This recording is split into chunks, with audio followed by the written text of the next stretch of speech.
Ka duwai, shwa, ban Pule, ya ka ktien blei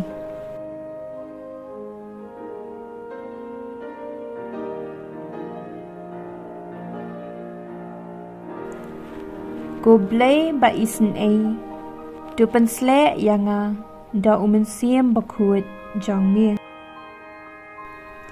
Kadba ngadang Pule, ya ka ktien ka jang mi. Ai bangan yos ngau ya ka sur jang mi.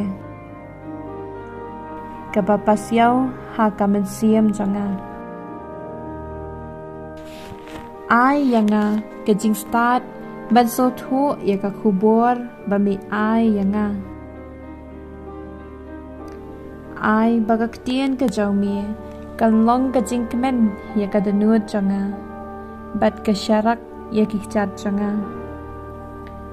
Ai yanga ka bor bantay ya ka jing janga. Halor ka ktien jang mi.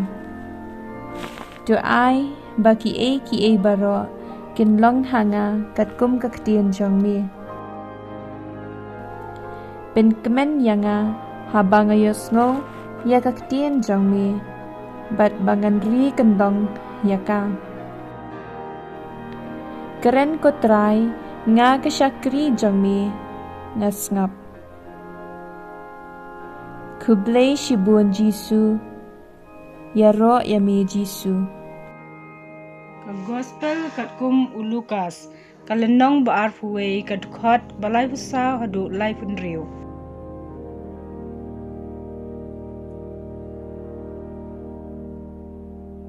Dan kam ban sharai. Tu sharai yaladi wat pen berngya yaladi da kababam lalot. Da kabadi buat badak kijingkus lai ke jingim. Yo kata kasngi kan lap kendit yapi. Naba kan wan telap kum ka jingriam ha ki briu baro satlak ka pertai. Tu sharai bat tu duwai barabor ba pinlong ki bakhan banyat klems ir lingba kini ki baro ki ban saja. Bat banjeng hakmat ukun ubriu. Ka gospel utrai.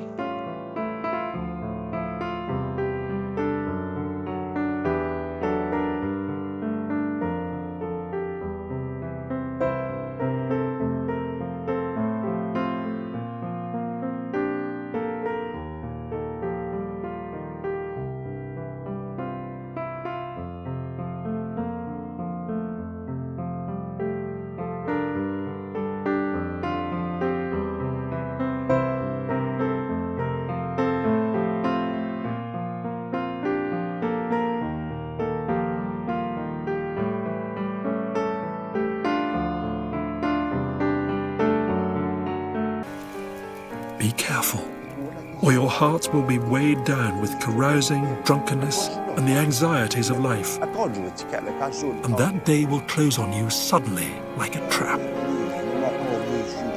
For it will come on all those who live on the face of the whole earth. Be always on the watch and pray that you may be able to escape all that is about to happen, and that you may be able to stand before the Son of Man.